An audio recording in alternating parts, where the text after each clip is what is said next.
Bismillahirrahmanirrahim. El-yevme yeyselzeliğine keferû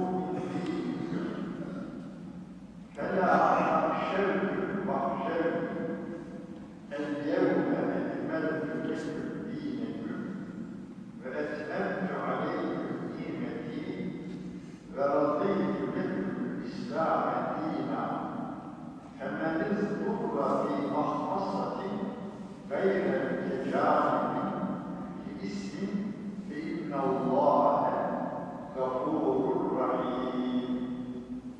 Sadakallahul azim ve bellagha Resulü'l kerim ve nahnu ala ma qâle hâlikuna ve râzikuna ve mevlâna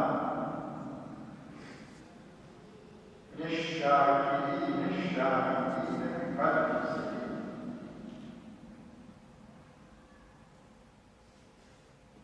Muhterem cemaat-ı müslümin, Fatih Camii'nin mübarek sakinleri, burada ibadet eden, taat eden, Mevla'ya el açıp yalvaran sevgili kardeşlerim,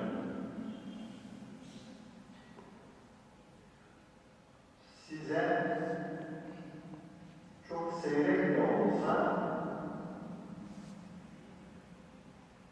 gelip burada sizinle beraber Cuma namazı kılmak, Cuma namazı vaktine kadar da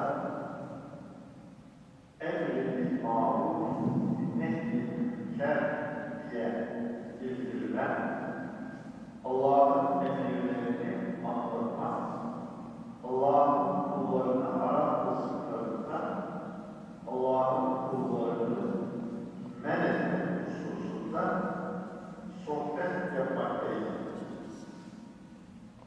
Bu benim size olan manevi bağımı ifade eder. Çünkü müminler birbirlerinin kardeşidir. Ve Resulullah Efendimiz sallallahu aleyhi ve sellem Hazretleri müminleri anlatırken eshabına bunu hepimiz gözümüzden tutalım. Mübarek iki elinin parmaklarını tersinden tutarak yüz kısmını kendine getirerek efendim böyle yaptı. Böyle yaptı. Birbirine geçirdi parmaklarını ve biraz da eğdi, büktü ve buyurdu ki eshabına, müminler böyledir.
verirken secdeye kapanan birbirleriyle de omuz omuzdan ziyade hatta ruhla birbirlerine kenetlenen müminlerden bahsediyor Cenab-ı Hak.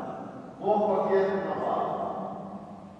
Ne zaman ki bir yıkılma, ne zaman ki bir dağılma, ne zaman ki Müslümanlar arasında çekişme, bir kopukluk meydana geldi. İşte o zaman müminlerin cereyanları, iman cereyanları kesildi. Müminlerin manevi dünyası karanlıklara büründü. Müminlere Cenab-ı Hak sopa olarak, ceza olarak müminlere ve Allah'a düşman olanları Cenab-ı Hak müminleri gafletten uyandırmak için düşmanlarını sopa olarak kullanır Cenab-ı Hak. Yani bela o zaman çok kolayca gelir. İlim dinlerler. İlim dinlerler. Tabir caizse ciğer ne zaman ki tam uyandılar, kendilerine döndüler, tamam bizim dostlarımız, kardeşlerimiz, müminlermiş dediler, bu şuura erdiler, birbirleriyle kalbi, ruhi bağlılık haline geldiler. İşte o zaman cereyanları Allah'tan gelir, kalpleri, ruhları aydınlanır ve yüksek voltajlı cereyan taşıyan hatlara nasıl yaklaşanlar o cereyana kapılıp helak olurlar ise müminlerin topluluğuna da el uzatan, dil uzatanlar husrana uğrarlar, yıkılırlar, mahvolurlar. İşte Cenab-ı Hak'tan niyazımız bizim Kur'an'ında, kelam-ı tarif ettiği şekilde Resulullah Efendimiz'in hadis-i şeriflerinde ısrarla tavsiye ettikleri şekilde bizim bir araya gelmemiz, ceseden bir araya gelmek, bir yerde kalpten dağılırken fazla veya hiç önemli yoktur. Ama bizim şartta kalpte de olsak eğer ruhen birbirlerimize bağlı hale gelirsek, kalplerimizde, ruhlarımızda birbirlerimize karşı kin, husumetten, art niyetten, kötü niyetten eser kalmazsa işte o zaman Cenab-ı Hak bizi muvaffakiyette erdirir, bizi muzafferiyete kavuşturur. Hiç kimse bize bir şey yapamaz. Demek oluyor ki kurtuluşumuz da bize bağlı, sıkıntımız da, helakımız da, perişanlığımız da bize bağlı.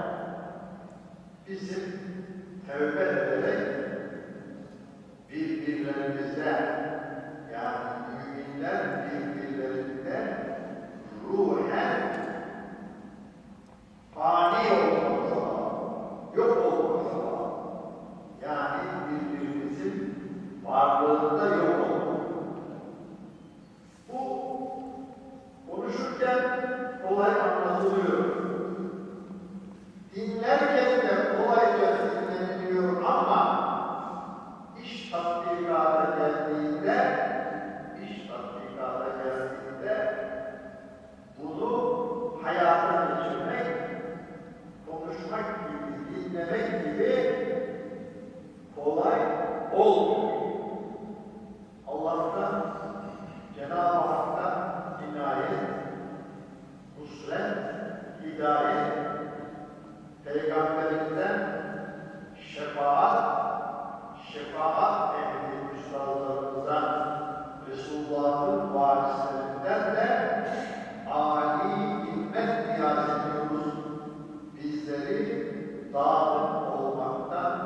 Bir şairin sözü de hemen aklıma geldi. Onu da okuyayım. Girmeden tefrika. Yani Müslümanlar arasında bölünme, parçalama, fitne dediğimiz o korkunç yangın Müslümanlar arasında girmeden düşman Müslümanların arasına giremez. Doğru musun? Toplu vurdukça yürekler. Hepimizde bir kalp vardır. Ayrı ayrı. Bu kalpler iman belgesidir. İman, hidayet belgesidir. İşte bu kalpler bir arada, bir noktaya vurmadıkça o kalplerin sahiplerini ne yapamaz? Düşman parçalayamaz.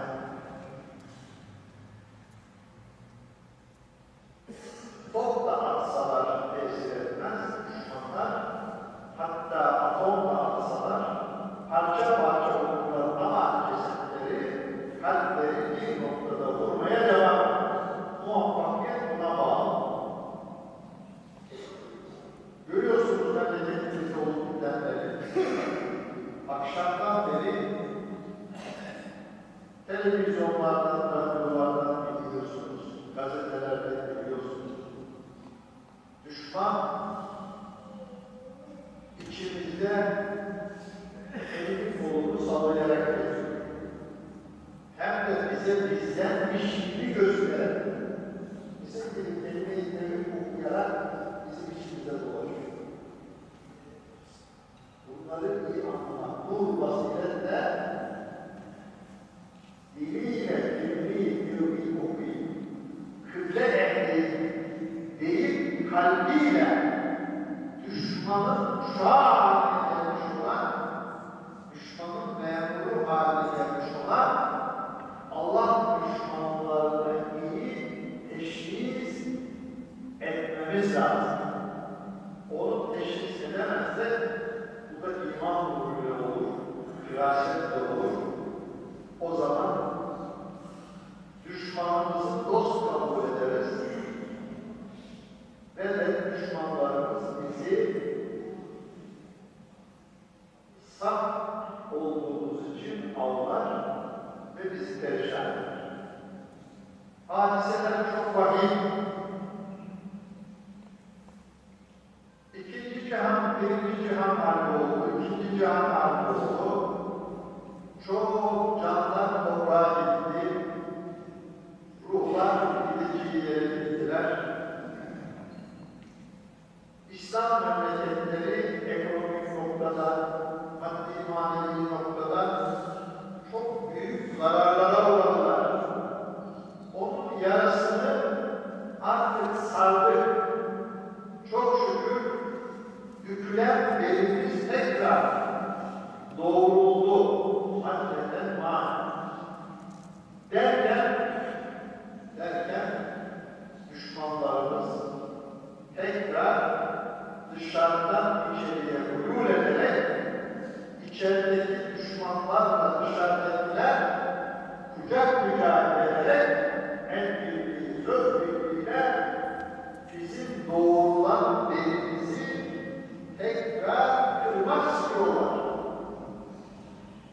Tekrar kırmak, bizim perişan etmek, mukaddesatımıza tecavüz etmek, biz olmaktan mahrum etmek, şu camiye kolayca gelip ibadet etmemize dahi mani olmaya çalışıyorlar. İşte düşmanımızdan haberimiz olsun.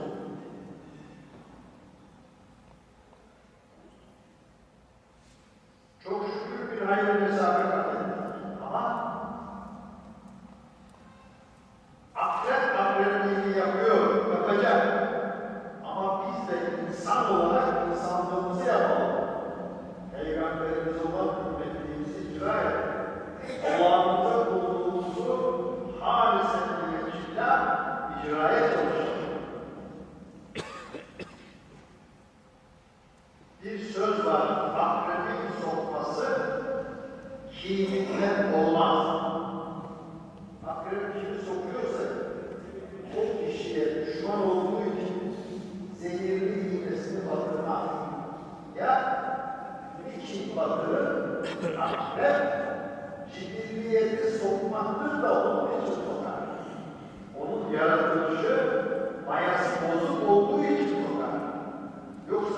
olduğu için değil.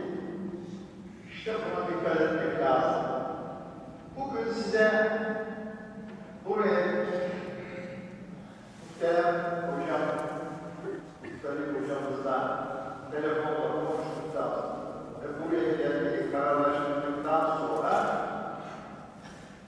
oturdum saatlerce ismini işitmişsinizdir. Fahruddin Razi Hazretleri'nin Evliyaullah'tan büyük alimdir. Mefatihül Gayb. İnsanların çoğunun bilmediklerinin anahtarı ismini verdiği, başka bir tabirle de tefsir-i kebir, büyük tefsir ismini verdiği bu tefsirden Maide suresinin 3. ayetinden başladım. Tefsirde neler geçiyor onları önce okudum. Sonra çıktısını aldım ve renkli kalemle de çizerek size arz etmek üzere hazırlandım. Ayrıca İmam-ı Taberi çok meşhur bir alimdir. Allah şefaatlerine cümletizine ait kılsın. Taberi tefsirinin sahibinin tefsirinden bu ayet kelimeleri büyük emeklerle bir araya getirmiş manalarını. Onun üzerinde de saatlerce durdum. Onun da çıktısını aldım. Daha başka bir kısım birikintilerini bir araya getirdim. Şu kısa zamanda size arz edeceğim. Sizden çok memnunum. Çünkü çok dikkatli dinliyorsunuz. Allah kalbinize, ruhunuzda neşr nemasını, dallanıp budaklanmasını, meyve vermesini cümlemize lütfetsin. Evet, aminler biraz zayıf da, fakat yine de diyorsunuz, amin diyorsunuz tabii. Amin demek, ya Rabbi icabet et, kabul et demektir. Şimdi sevgili kardeşlerim,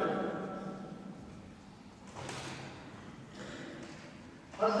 İsa sallallahu aleyhi ve aleyhi Hazretleri ile Peygamberimiz arasında 570 küsur yıl geçti rivayet. 5,5 asır, 6 asıra yakın. Tabii insanlar gerçek peygamber olan Hz. İsa'ya tuttular. Ona indirilen gerçek İncil kitabını da tuttular. Ve bir kısım düşmanlar tarafından da adı İncil ama kendisi Allah'ın kitabı olma aslını kaybeden büyük ihlasla tahrifata uğradı. Putperestlik hakim olduğu yeryüzünde Allah'ı bırakıp elleriyle yaptıkları putları kapmaya başladı insanlar. Tabii batıl yola sapınca insanlar mukaddesatı kaybettiler. Kendilerini kaybettiler. Ruhen öldüler. İnsanlar canavarlaştı, vahşileşti. Güçlü olan insanlar güçsüzleri ayakları altında ezmeye başladılar. Irz, namus, mukaddesat diye bir şey kalmadı. Mahvoldu, perişan oldu insanlar. Ve böyle bir sıkıntılı zamanda Cenab-ı Hak Celle Celaluhu lütfetti, kerem buyurdu, âli zaman peygamberini gönderdi. Sallallahu aleyhi ve sellem. Ve kendisine 6666 ayetten ibaret peygamberliği, müddetince 23 yıl zarfında kendi kelam kadimini, kendi kelamını vahyetti. Tamam mı efendim? Vahyetti. Bu 23 yıl zarfında çok büyük ezap ve cefaya maruz kaldı. Burada anlatacak değil, zamanımız. Kendisine bağlanan hesabıyla beraber çok sıkıntılara maruz kaldı. Ama hedefine vardı. Cenab-ı Hak Peygamberimizi ve eshabını İslam'ın zaferine kavuşturdu. Peygamberimiz Aleyhisselatü Vesselam'ın Peygamberliğinin 23. yılında, dikkat edin, 23. yılında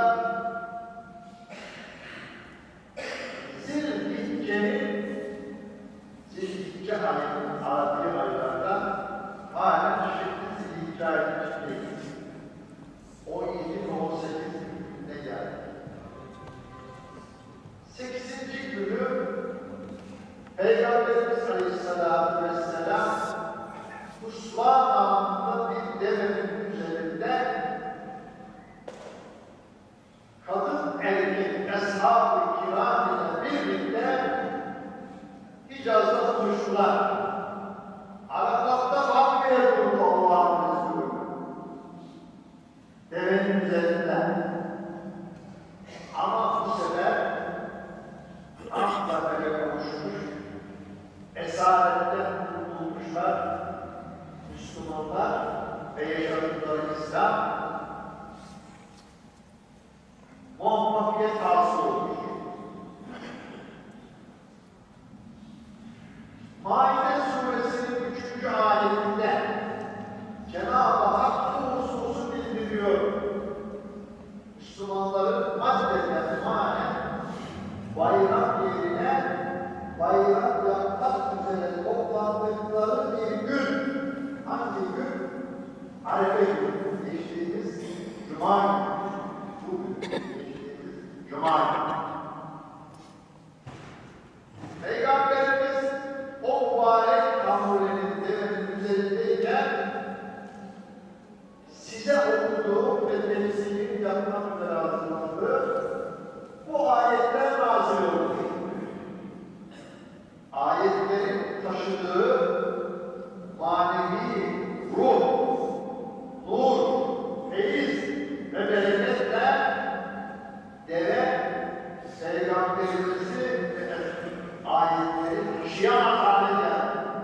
Zaman zaman diz çöktü, kendine has üslub ile ses çıkardı, bir şeyler söyledi. Deve. Bu ayet-i kerimeleri Peygamberimiz alemi olarak eshabına müjde olarak bildirdi. Müslümanların bayram sabahı, arefesi, bayramın arefesi, ikindi namazından sonra veya ikindi vakti nazil olduğu müfessirler söylüyor. Ne buyuruyor Cenab-ı Hak burada? Bizim de bayram edeceğimiz bir müjdeli haberi Cenab-ı Hak bildiriyor. Estağfirullah. El yevme, işte bugün diyor Cenab-ı Hak. Bugün. Ye'isellezîne keferû min dîniküm.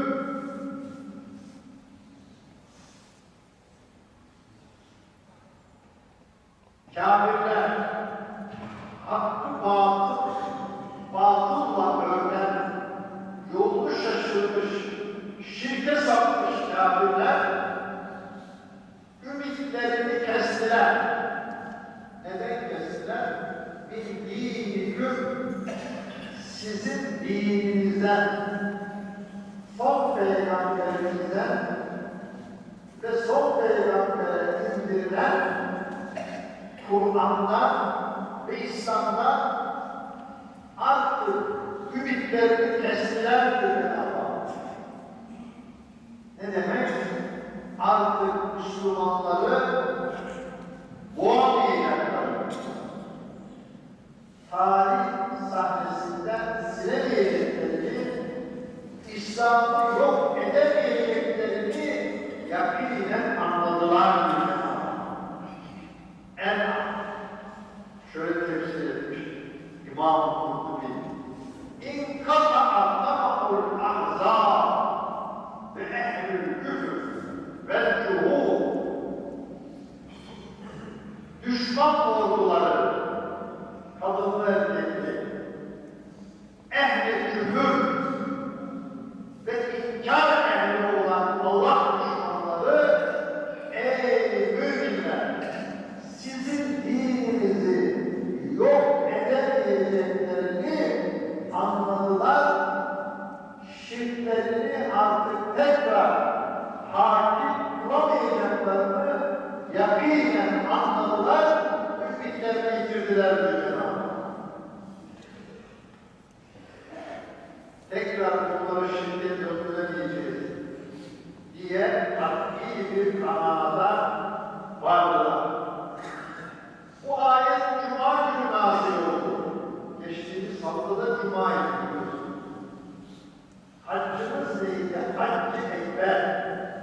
Cuma ile bayram bir araya geldiği zaman o hacca ne deniliyor? En büyük hac deniliyor. Hicaz, tavaf. Müminler bayram içindeler. Bayram ediyorlar. Peygamberimizle beraber. Herkes gözyaşlarıyla, sevinç gözyaşlarıyla Allah'ın bu ayetlerini Peygamberimizin mübarek ağzında dinleyerek tam coş ve vuruş karşısında coşuyorlar, taşıyorlar, bayram ediyorlar. Sevinç gözyaşları döküyorlar. Evet. Burada tefsirin kaydettiğine göre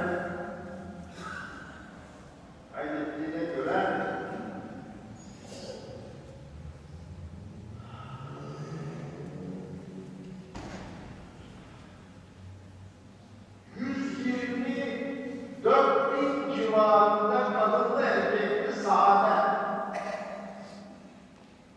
124 bin peygamber geldi Peygamberimizden önce. Eshab-ı kiramın sayısı da 124 bini buldu. Cenab-ı Hak ne buyuruyor ayetin devamında? Kafirler sizin dininizden dediklerini bitirdiler artık. Fela takşer onlardan çekinmeyin artık. Korkacak durum yok. Zafer sizin elinizde. Sizin yanınızda. Benden korkun diyor Cenab-ı Hak. Bu hak dini buldunuz. Bu nimetlendiniz. Bu nimetten tekrar mahrum olmayın. Nefsinize mahrum olmayın. Allah'ımızın emirlerine asi olmaktan korunun. Onun yasak ettiklerinden çekinin. Dosdoğru iman ve İslam hakikatleri yolunda yolunuza devam edin. Ellem ve ekmemlerin dineküm. Ey kullarım, sizin dininizi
buradadır.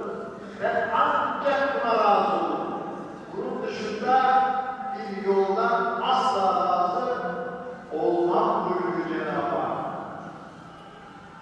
Veda haccında Allah'ın Resulü gönüllere su serpen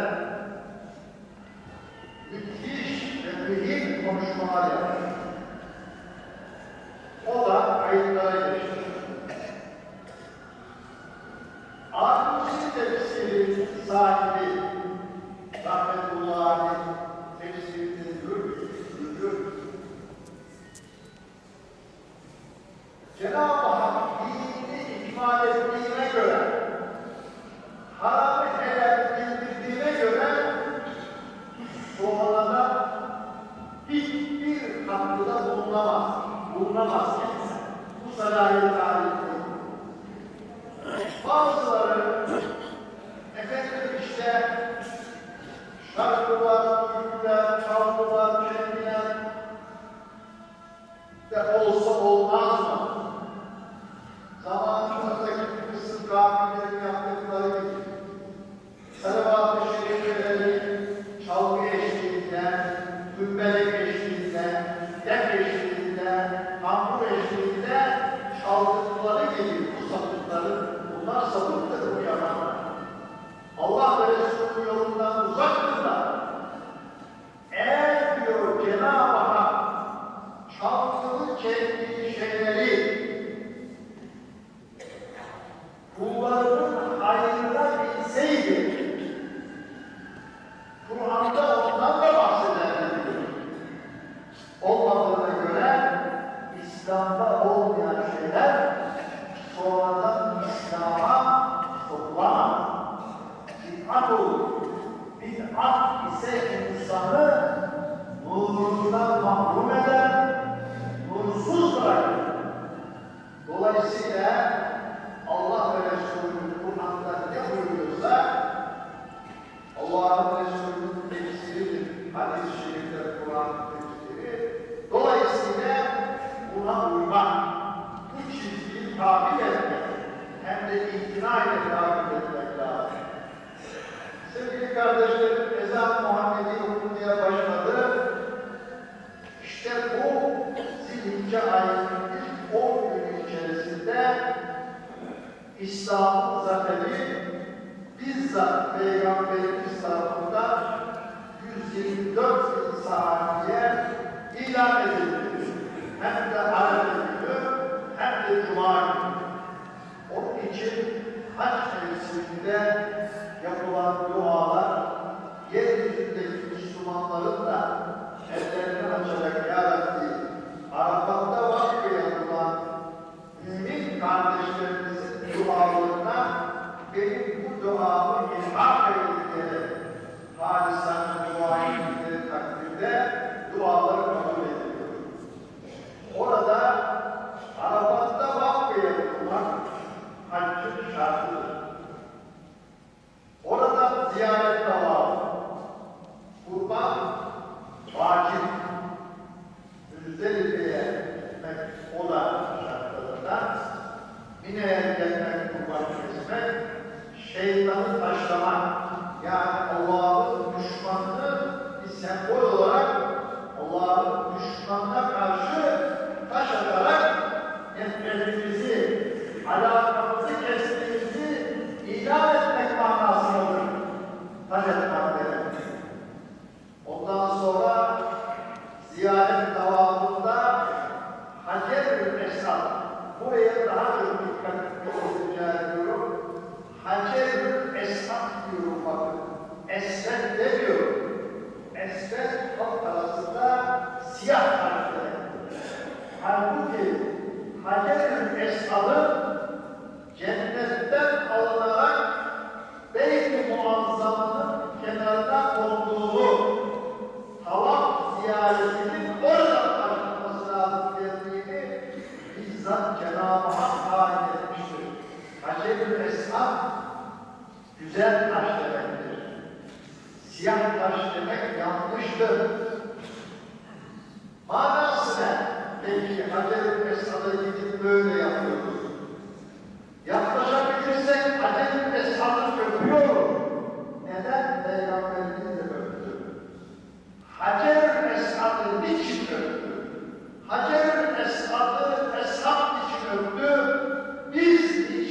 Hacer-i Esvad'a yaklaşamadığımız takdirde iki elimizi niçin kaldırıyoruz? Efendiler çok büyük. Bunu size aleyhim olarak arz edeyim. Biz de üstadımızdan öğrendik. Cenab-ı Hak ruhları yarattığında elestü bir Rabbim kalbi beladan beri Müslümanız diyoruz ya, işte o ruhlarda hepimizin ruhları Cenab-ı Hakk'ın ikaz-ı izzeti karşısında Cenab-ı Hak ben sizin Rabbiniz değil miyiz buyurduğunda biz ne yaptık? Hep birlikte bela, evet bizim Rabbimizdir dedik. Orada Allah'a söz verdik, ahit verdik. Cenab-ı Hak verdiği bu sözü, bu ahdi ne yaptı? Levh-i mahfuza koydu. Hepimizin ahdi bir sureti orada. İkinci suretini Hacer-i Esvad'ın içine koydu. Hepimizin ahdinin bir sureti de orada. Üçüncü verdiğimiz sözün suretini göğsümüze yerleştirdik. Biz Hacer-i Esvad'a karşı elimizi niye kaldırıyoruz?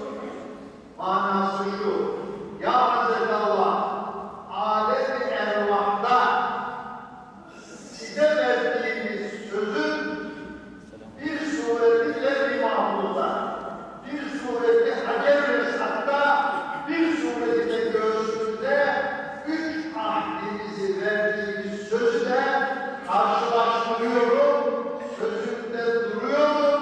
Sen bizim Rabbimizsin, şeriki nazirin yok demektir. Manası bu. Acaba milyarlarca tavaf edenlerin yüzde kaçı bu sırrı biliyor?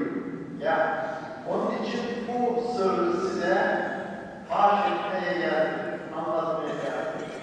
Bir daha umre için, hac için gittiğinizde bitiriyorum. Efendim, bu şuur ile Kabe-i Muazzama'yı tavaf ediniz. Hacer-i Esvad'a böyle. Milleti yakarak, yıkarak, canını yakarak, üzerek, tepeleyerek Hacer-i Esvad'a gökmeye kalkmayın. Yaklaşabildiğiniz kadar yaklaşın. Yaklaşamıyorsanız kimseyi üzmeden elinizi kaldırıp Ya Rabbi verdiğim sözde duruyorum diyerek teslimiyetinizi, Allah'a olan ubudiyetinizi, ahdinize olan vefanızı bildirin. Ben size şu kısa zamanda bunları arz etmeye çalıştım. Mübarek günlerimiz devam ediyor. Ey Fatih Camii'nin hadimleri, daimleri, müdavimleri, kardeşlerim, Allah hepimizin günahını affetsin. Cenab-ı Hak yeryüzünde memleketimize huzur versin. İslam alemini düşman şerrinden korusun. Düşmanlarımızı kahrperişan etsin. Düşmanlarımız gözleri dönmüşçesine hem de bazıları tekbir getirerek, bazıları ayet hadis okuyarak içimizde dolaşıyorlar. Bunları da teşhis etme imkanını, marifetini Cenab-ı Hak bize lütfetsin ve bizi daimi hürriyet içinde bıraksın ve böylece dinimize, kitabımıza, peygamberimize, yolumuza hizmet edelim.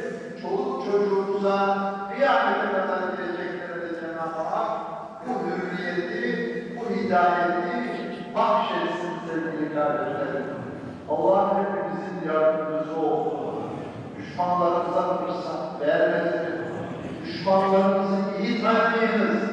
Düşmanlarımıza karşı alt taksimler günah halinde olmayın.